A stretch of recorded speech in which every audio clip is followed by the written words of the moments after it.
243 days. That's how long I've been using the iPhone 12, and that was day one since it was released.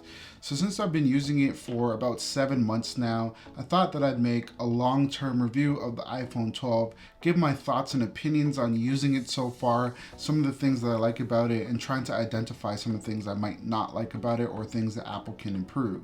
So if you're into any of the tech topics and tech conversations going around, you're going to want to make sure to subscribe to my channel. I do a lot of discussions surrounding iPhones and iPads or anything in the tech world, so make sure to smash the subscribe button. And if that isn't enough, I'm also doing a HomePod mini giveaway, which will be announced when I hit 1,000 subscribers. All you gotta do is make sure to subscribe and comment down below, letting me know your thoughts on the video or letting me know that you've subscribed. Let's get into it. So let's talk about the design of the iPhone 12. The iPhone 12 has a similar but different design of the iPhones of the past. Basically, from the iPhone 6 onward, we really had slimmer, flatter iPhones, but with this iteration, of course, Apple thickened it out and made it very similar to the iPhone 4, which was my first iPhone, and I really like the design. With that, you get a squared design, more industrial looking, easier to grip, and it doesn't really fall out of my hands that often. So much so that so far in the 7 months that I've been using it, I haven't really seen a scratch or a dent or anything weird on my phone. I kept it in a case since day one, yes, and the case has really caught in a beating.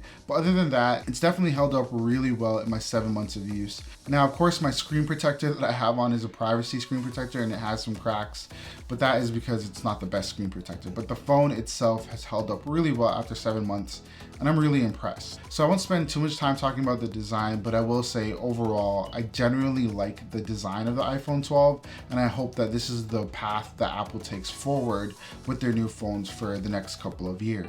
Moving on to the display of the iPhone 12. This display is honestly stunning. It has a 6.1-inch Super Retina XDR display that is an OLED panel.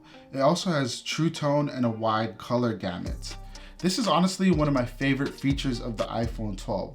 Watching content is easy on your eyes, everything looks good, photos pop, text is crisp and clear, the blacks get really black, the whites get really white. It's honestly a great display. I have no real complaints about the display. I like using it, as I mentioned, and I hope that more phones can look like this. And after 7 months of use, I don't have much complaints. However, an improvement that I would suggest, or that I'm hoping for, is at least with the Pro version, Apple decides to give it a 120 Hertz display, because there are cheaper Android phones that have this feature, and it would be really cool if it came to the iPhone. I know Apple does things late, but they do things better, if I'm being honest, and I'm looking forward to them adding 120 Hertz display in the next iteration. Other than that though, things that are similar with the iPhone 12, of course, is the notch that we still get. It's still a big notch. It has not really shrunk since Apple introduced it back in the day, but now I'm used to it. I don't even see it. No complaints here. The iPhone 12 is powered by the A14 bionic chip, which is the exact same chip as the iPad Air 4. It's fast, right? What else can I say about this? Something I said in the original review, and something that I still stand by, is that these incremental changes per year, you don't really notice the difference if you're going to compare it to an iPhone that is really new. So if I'm looking at the iPhone 11 or even the iPhone XR, and I compare the speed performances with the iPhone 12, I don't really notice a difference. Maybe apps load faster, but day-to-day use, most consumers, unless you're doing anything intensive every single day, if you're doing things like browsing the web, texting, whatever, you're not really gonna notice a real power improvement, even though it's there. But if you look at it as a larger picture and compare this phone to the iPhone 4 that I mentioned before, you're gonna notice that it's blazing fast. So of course, Apple will continue to go this direction where they're making minor incremental changes and you don't really notice it, but you can rely on the phone. After 7 months, it has not slowed down. It does not lag. I'm able to play games if I need to. Switching between apps is super smooth, so I have no real complaints about this. And of course, you can't really talk about performance and speed and all that without talking about battery. And the iPhone 12 battery is just okay. It's not the greatest. I'm one of those people that charge my phone every single night, and I plug it off the charger at around 8:30 a.m. and by around 4 p.m. it's at like 10-15%. So I do have to top up around that time to make sure that I'm okay. If you're looking for a phone that lasts all day with extra battery life, that's going to keep on punching for 1-2 days, this is not the phone for you. Definitely not. There hasn't really been an iPhone with great battery life since I'd say like the 7 Plus. In general, the battery is gonna get you through a working day, but if you're gonna be going for a night out or anything like that, if anybody's still doing that, you're gonna wanna top up, maybe use a portable charger or anything like that. I should also say that the majority of times that I've been using the iPhone 12 over the last year has largely been indoors, using Wi-Fi, not really relying on LTE or even 5G because it's not really here in Canada. But in general, I've just been using it on Wi-Fi, so that does have bearing on the battery. I feel like if I did use LTE or 5G, it probably would die a lot quicker. But so far, that has not been my experience, so not much to talk about with that. So what else would you guys be interested in? Let's see, the camera. The camera is good. It's an iPhone 12. It's always been one of the best cameras next to the Pixel. So you're gonna get clean and crisp photos. And I'm not gonna talk a lot about the camera.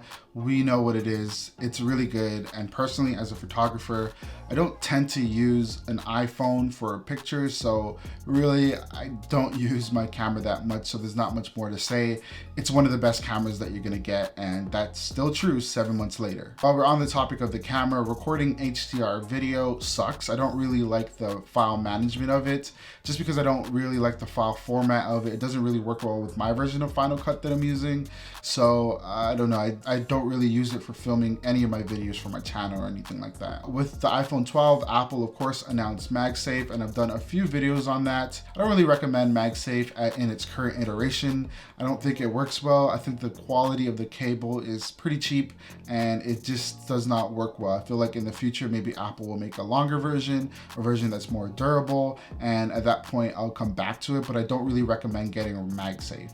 Other things / gripe that I've been talking about would be that it does not have USB-C, which I wish Apple would just add into their phone. I need USB-C because everything else that I have uses USB-C, so why wouldn't the iPhone? The iPad uses USB-C. Can we get it up to speed, Apple? Please put USB-C on the iPhone 13. Please. But other than that, I can definitely rely on it. Not a lot of drop calls on this thing. I can say nothing but good things about the iPhone 12. Been out for 7 months. Is it still worth buying in pretty much July 2021? And the answer is yes and no, as usual. I'd say that if you have an iPhone 11, don't even bother upgrading yet. Just wait until the fall when Apple will announce the iPhone 12s or iPhone 13. If you're using anything older than like an iPhone 7 or even an iPhone 10, then maybe you might want to consider upgrading now. But that's been it, guys. Let me know what you think of the video. Also, let me know how you've been liking your iPhone 12 so far. Have you had any hiccups? Have you broken it? Let me know in the comments down below. And also, again, if you want to win the HomePod Mini, you got to be a subscriber and comment down below. Let me know your thoughts on the video. And yeah, I'll see you guys in the next one. I do appreciate each and every one of you guys. Thank you guys for watching, and I love you guys. Peace.